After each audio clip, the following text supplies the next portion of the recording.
ये एक psychotic patient है जो चीज़ों को अपने एंगल से देखता है। रब दे मेले 4 दिनों दे उस दिन ईद मुबारक होती उस दिन ईद मुबारक होती जिस दिन फिर मिलोगे अल्लाह अकबर नारे तू जानता बातें कश्मीर दी।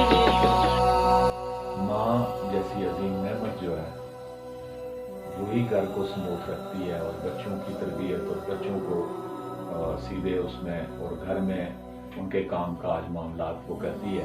ओ ब्लो छोटल तू चाह पीती ब्लो छोटल तू चाह पीती ओ ब्लो छोटल तू चाह पीती तेरा संग कर करके असा जिंदगी तबाह की थी ओ असा जिंदगी तबाह की थी। अस्सलाम वालेकुम नाज़रीन, मैं हूं मोहम्मद नदीम और आप देख रहे हैं नहरियाँ टीवी। इस वक्त मैं मौजूद हूं आज़ाद कश्मीर सदनौती की तहसील बलोच थाना सिटी के बाहर, जहां आपको बताते चलें कि तालाबाड़ी के मकाम पर एक वालिद ने अपने बेटे को कत्ल कर दिया था चंद रोज़ पहले। आज बात करेंगे SHO बाबर साहब से भी कि वो इस केस के बारे में क्या कहते हैं, क्या दौरान तफ्तीश क्या इंकशाफात सामने आए हैं, इस कत्ल की असल वजह क्या है। तो आइए चलते हैं SHO बाबर साहब की तरफ और उनसे बात करते हैं। सर ये बताइएगा कि ये वाक़या कब पेश आया और मुलजिम के ख़िलाफ़ FIR किसने दर्ज करवाई? ये 22 तारीख को हमें इंज़मामुल हक ने इत्तला दी कि उसका भाई जो घर में था, जबकि वो खुद कोटली वो मजदूरी करता है, तो उसे इत्तला मिली है कि जो भाई उसका घर में था उसे उसके वालिद ने मार दिया है। तो इस पे वो घर आया, उसने एप्लीकेशन दी है। उसकी एप्लीकेशन जो है कि वो रकबा 76 तालाबाड़ी का सुकूनती है और कोटली बाज़ार में फ्रूट की रेडी लगाई हुई है। साहिल असबे मामूल कोटली में था कि बाबा 3:30 बजे इत्तला मिली कि वालिद साहिल समर जावेद ने बरदर हकीकी शोहेब को दिन 2:30 बजे कुल्हाड़ी से बनीयत कत्ल पे दर पे सर पे वार करके जान से मार दिया है, कत्ल कर दिया है। अच्छा, इसके ऊपर हमने मुकदमा रजिस्टर किया और इसको भी गिरफ्तार किया जो उसका वालिद समर जावेद है, और पोस्टमार्टम भी हमने करवाया शोएब की डेड बॉडी का और मुलायजा किया खुद भी। तो पोस्टमार्टम वगैरह करा के हमने उसे अरेस्ट करके जब हमने इन्वेस्टिगेशन की इससे, तो ये पाया गया कि ये एक नफ्सियाती मरीज़ रहा माजी में। जो समर जावेद है ये 2 दफ़ा मुख्तलिफ औकात में इसको नफ्सियाती प्रॉब्लम हुई, तो ये साइकाट्रिक पेशेंट रहा, इलाज मुआवजा हुआ उसका, फिर बेहतर हुआ। इसने 2 शादियाँ की हुई थी। पहली शादी से 3 बेटे और 1 बेटी थी इसकी।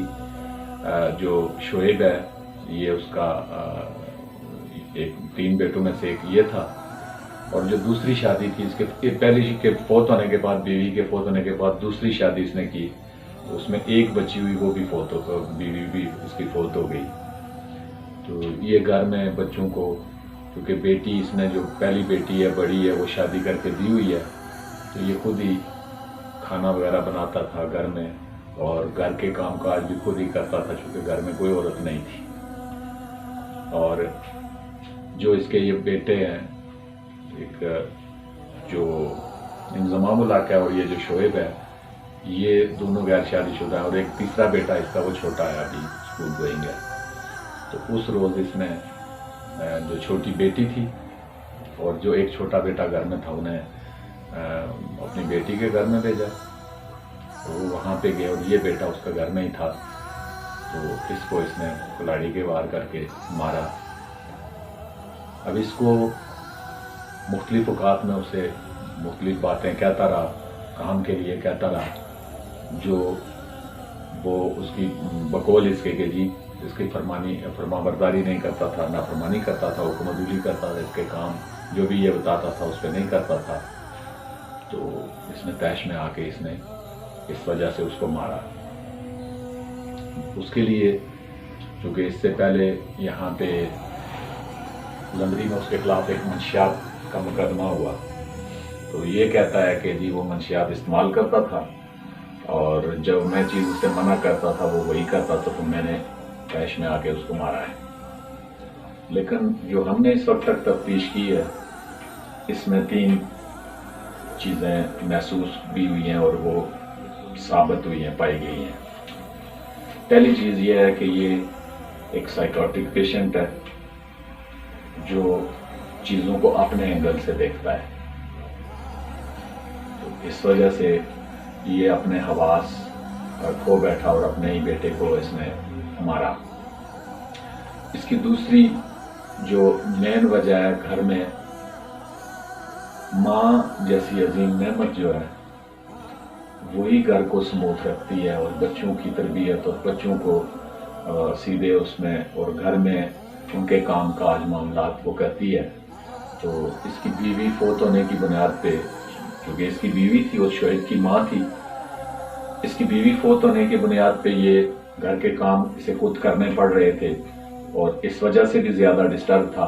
और चूँकि इसकी बीवी शोएब की माँ भी थी तो वो उसको भी घर से इतनी इंटरेस्ट ना थी, चूँकि घर में माँ जैसी नेमत ही नहीं थी, तो वो भी कभी खाना कहीं पे कभी कहीं पे। तो इस डिस्टरबेंस में ये जो ख़ानदान था ये ज़हनी दबाव का शिकार था। इस वजह से भी, माँ न होने की वजह से और घर के काम काज ये खुद करने की वजह से, और कभी बेटा करता था कभी ये, तो इस वजह से भी इन्हें प्रॉब्लम रहती थी। और तीसरी वजह जो हमारे माशरे में मंशियात बढ़ रही है, वो भी उसमें एक उनसर था कि वो मंशियात इस्तेमाल करता था बकौल इसके। तो इस मंशियात की आदी होने की वजह से भी तो वो शायद इसके हुक्मतुली करता रहा, इसकी फरमाबरदारी नहीं की नाफरमानी करता रहा। तो इस वक्त तक के मामलात हमने जो तफ्तीश में पाए वो ये 3 ही वजूहात महसूस हुई हैं। अच्छा सर, अब केस की क्या नोयत है? क्या इनको सज़ा हो सकती है? सज़ा कानूनी पहलू है एक, उसमें चूँकि मकतूल के वारसों में ये वालिद उसका वारिस भी है और उसका जो भाई है, जो दूसरे भाई हैं, वो भी उसके उस वारसों में आते हैं।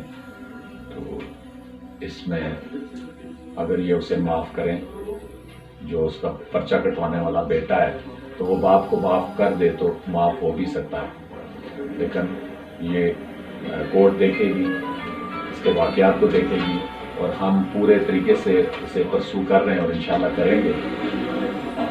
लेकिन ये इस्लाह हो भी सकती है इसकी। अच्छा सर, जो हमारा माशरा है इसके लिए आप क्या पैगाम देना चाहेंगे? माशरे को मैं आपकी वसातत से ये पैगाम देना चाहूँगा कि हमारे माशरे में बर्दाश्त ख़त्म होती जा रही है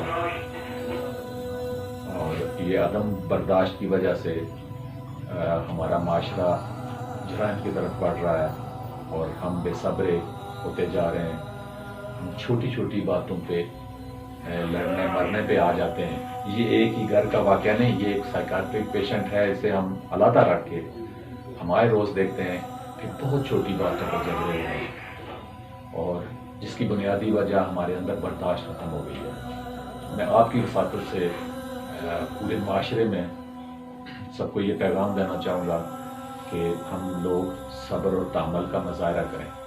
इसके लिए हमारे मज़हब से दूरी भी है, ड्रग्स का इस्तेमाल भी है और फिर हमारे ये जो तालीम और तरबियत है और घरों में जो हमारी तरबियत है औलादों की, उसका भी फुकदान है। हम स्कूलों में बच्चों को भेज के ये समझते हैं कि वो वहाँ पे पढ़ भी रहे हैं और तरबियत भी हासिल कर रहे हैं, लेकिन घरों में हम उनकी तरबियत नहीं कर पा रहे। इस वजह से हमारा माशरा जराइम इसमें बढ़ते जा रहे हैं। मैं ये ज़रूर कहूँगा कि इसके लिए हम औलादों की घर में खुद भी तरबियत करें और हम माशरे में एक जो सब्र वाली सूरत हाल है, हम औलादों को वो तलकीन करें और दीन की तरफ भी उन्हें तवज्जो दिलाएं ताकि हमारा माशरा इन बुराइयों में, ये जो हमारे आज जिनका हम शिकार हैं, इससे बच सकें। अच्छा सर, ये बताइएगा कि जो लोग नशा करते हैं या नशा बेचते हैं, जब आप उनको गिरफ़्तार करते हैं और जो मौके के गवाह होते हैं جب آپ ملزم کو کورٹ میں پیش کرتے ہیں تو ملزم کی جانب سے ایک وکیل ہائر کیا جاتا ہے جو ان کو بڑی آسانی سے چھڑا کے لے جاتے ہیں، تو جو موقع کے گواہ ہوتے ہیں کیا وہ آپ کے حق میں گواہی دیتے ہیں یا نہیں دیتے؟ اور دوسری بات کہ جب ایک وکیل ایک ملزم کو چھڑا کے لے جاتے ہیں تو اس وقت آپ کی کیا فیلنگ ہوتی ہیں؟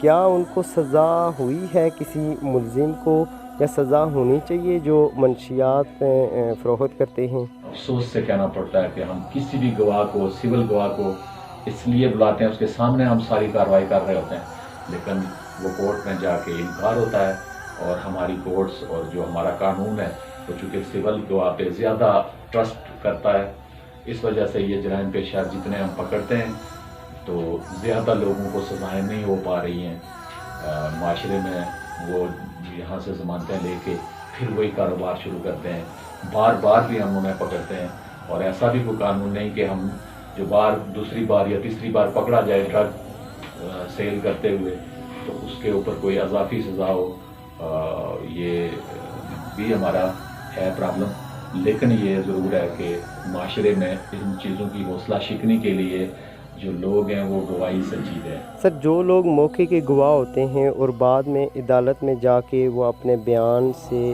بدل جاتے ہیں، ان لوگوں کے لیے آپ کیا پیغام دینا چاہیں گے؟ جو بات ان کے سامنے ہو وہ اپنی اولادوں کے لیے اور پورے اس معاشرے کے لیے وہ عدالتوں میں بیان کریں، عدالتوں میں جا کے غلط بیانی سے کام نہ لیں۔ پولیس پوری جدوجہد کر کے بھی جب ناکام ہوتی ہے تو اس سے بھی بہت دکھ ہوتا ہے، اور وہ انہی باتوں پہ ہوتی ہے کہ جو چیز ہم نے فیکٹس کیے ہوتے ہیں وہ وہاں پہ اس طرح سے بیان نہیں ہوتے، اور ہم اگر انہیں کہیں پہ اپنی طرف سے ہمارے جو گواہ ہوتے ہیں وہ پیش ہوتے بھی ہیں، لیکن ان کی گواہی اتنی ٹرسٹیبل نہیں ہے جتنی کسی ایک سول بندے کی ہے، تو ہم یہ بھی ریکویسٹ کریں گے کہ یہ ہمارا نہیں، یہ اللہ کا حکم ہے، اور خدا را اپنی نسلوں کو بھی بچائیں اور اپنا بھی ایمان خدا کے سامنے، چونکہ معاشرے میں یہ باتیں کرنا حضور پاک صلی اللہ علیہ وسلم کا فرمان ہے کہ یہ جہاد اکبر ہے، تو آج ہم یہ جہاد ہم ترک کر چکے ہیں، چھوڑ چکے ہیں، سچ کہنے سے ہم آری ہیں، اور ہمارے اس معاشرے میں اس وجہ سے جرائم جو ہیں وہ روزانہ بڑھ رہے ہیں، اور عدالتوں میں اور تھانوں میں اس کا فیصلہ بھی نہیں ہوتا۔ اسی الزام تو معاشرہ ہمارے اداروں پہ آتا ہے، لیکن یہ جب تک لوگ بھی آگے نہیں آئیں گے ہمارے ادارے بھی، میں سمجھتا ہوں کہ وہ صحیح فیصلے کرنے میں ناکام رہیں گے۔ میں آپ کے ساتھ سے یہ پیغام بھی دینا چاہتا ہوں کہ خدا را جو چیز کسی کے سامنے ہو رہی ہے وہ اللہ کے حکم کی تعمیل میں وہ سچ بیان کرے، اور اس کے لیے اسے ناراضگی مول لینی پڑتی ہے تو اللہ کی ناراضگی کوئی مول نہ دے، تو لوگوں کی ناراضگی تو میں نہیں سمجھتا ہوں کہ وہ کوئی بگاڑ سکتے ہیں، کیونکہ بگاڑنے والی ذات اور بنانے والی ذات ہمارے رب کی ہے۔ تو آپ کو شکریہ ادا کرتے ہوئے اسی کا اجازت چاہتا ہوں۔ ناظرین، آپ نے SHO بابر صاحب کی باتیں سنی، آپ کیا سمجھتے ہیں کہ قتل کی وجہ کیا بنی؟ نفسیاتی مریض سمر جاوید، والدین کی نافرمانی، بے روزگاری، تعلیم کا فقدان، دین سے دوری، یا منشیات فروش؟ کمنٹس میں اپنی قیمتی رائے سے ضرور آگاہ کیجیے گا۔ اسی کے ساتھ مجھے دیجیے اجازت، پھر ملیں گے کسی نئی ویڈیو کے ساتھ۔ کیمرہ مین فہد مبارک کے ساتھ محمد ندیم، نیریا نیوز۔